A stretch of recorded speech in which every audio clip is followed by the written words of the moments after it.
What is Bitcoin? What does Bitcoin do? Is it perfect? Neither was email when it was invented in 1972. این یکی از بهترین توضیح و تعریف‌های بیت کوین در تمام طول تاریخ بشریته. اگه دوست و آشنایی داری که هنوزم مفهوم کریپتوکارنسی و ارزهای دیجیتال رو به درستی متوجه نمیشه، این ویدیو براش میتونه مفید باشه، پس همین الان براش بفرست. ممنونم.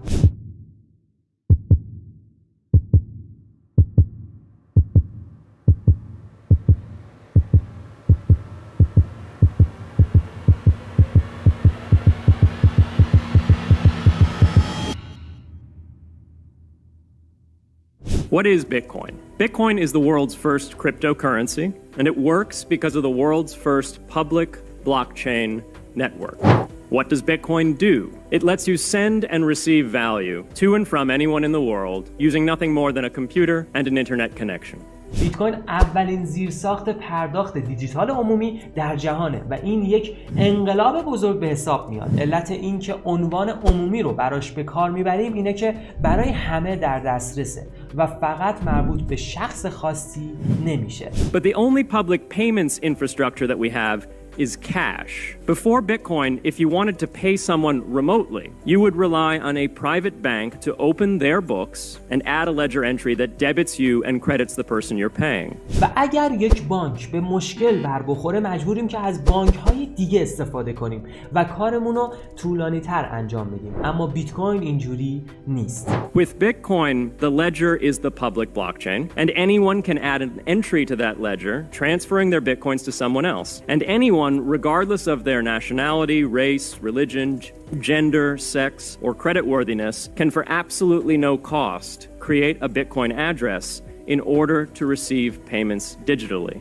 اما این وسط یک سری مشکلات وجود داره. بیت کوین در سال 1972 به وجود اومد، اما خیلی از کشورها هنوز اونو نپذیرفتن و همچنین قیمت گذاری باثباتی هم نداره. حاشیه‌هایی در مورد بیت کوین وجود داره، ولی با وجود این حاشیه‌ها بیت کوین داره کار میکنه و مورد توجه قرار گرفته و حتی پیشرفت واقعا شگفت انگیزی داشته. بیت کوین در حال حاضر تازه آغاز راهشه و اگر امکانی براش به وجود بیاد که زیرساخت‌های خصوصی ایجاد بشه و همون زیرساخت‌های عمومی که الان هست گسترش پیدا کنه، یعنی بلاکچینش هم رشد میکنه و به رده‌های بالاتر میرسه. علت این که ما میگیم باید رشد کنه چیه؟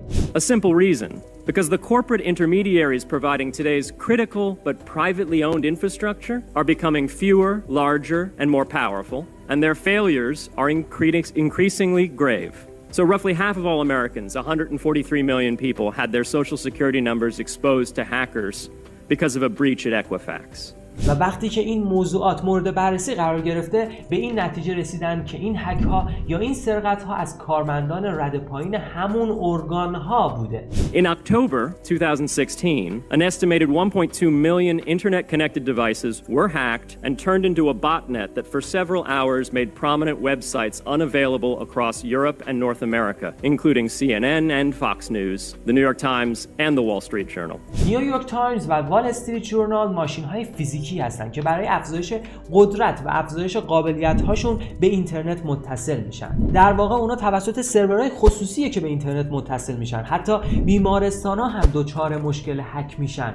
بنابراین این آسیب ها در این سیستم ها غیر قابل اجتنابه. چرا؟ چون فقط یک سیستم مرکزی یا یک سرور مرکزی دارن. در هر صورت باید اینو بهتون بگم که توی نهادها یا شرکت ها اگر بخواد یک پیام یا چیزی رد و بدل بشه، دو نهاد باید به هم تکیه کنن و این مشکل اصلی اینجاست که زیرساخت‌های حیاتی نباید به یکدیگر متکی یا وابسته باشند.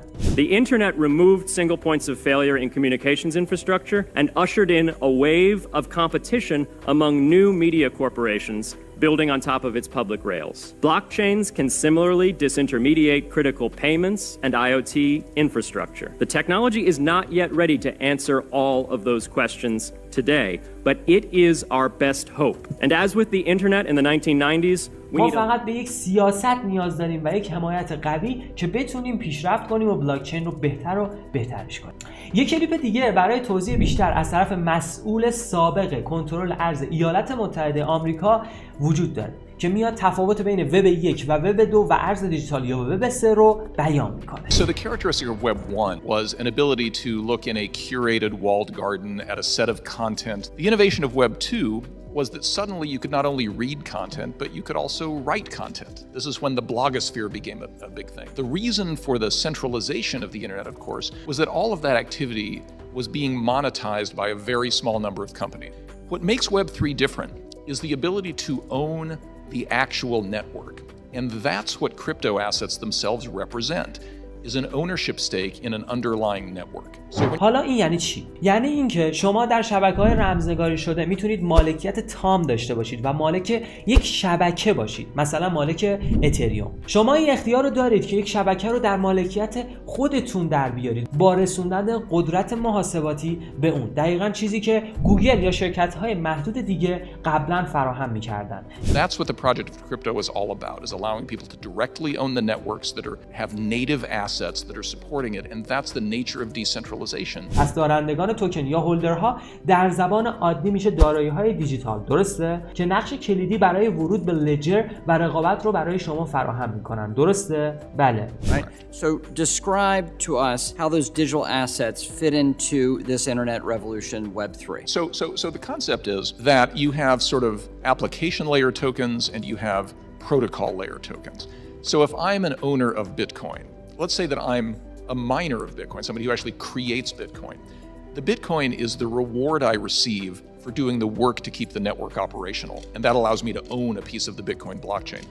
Or take Ethereum, which is easier to understand. یا بیاین اتریوم رو مثال بزنیم که فهمش آسان‌تره. توکن اتریوم نقش دارایی وثیقه‌ای برای مالکیت شبکه اتریوم رو داره، اما در بالای اون شبکه انواع و اقسام برنامه‌ها وجود دارن که در شبکه ساخته شدن. دقیقاً شبیه یه برنامه‌ای که روی موبایل شما نصب شده که بسته به عملکرد و نوع لایه زیرساختی موبایل شما این نرم افزار کار میکنه. So people will make judgments about which network is likely to win, and they will invest in the tokens in that network much the same way you might invest in Google stock because you think Google is going to scale access to the original internet. The difference being here, you can vote on what happens in the future of a proof of stake network, for example.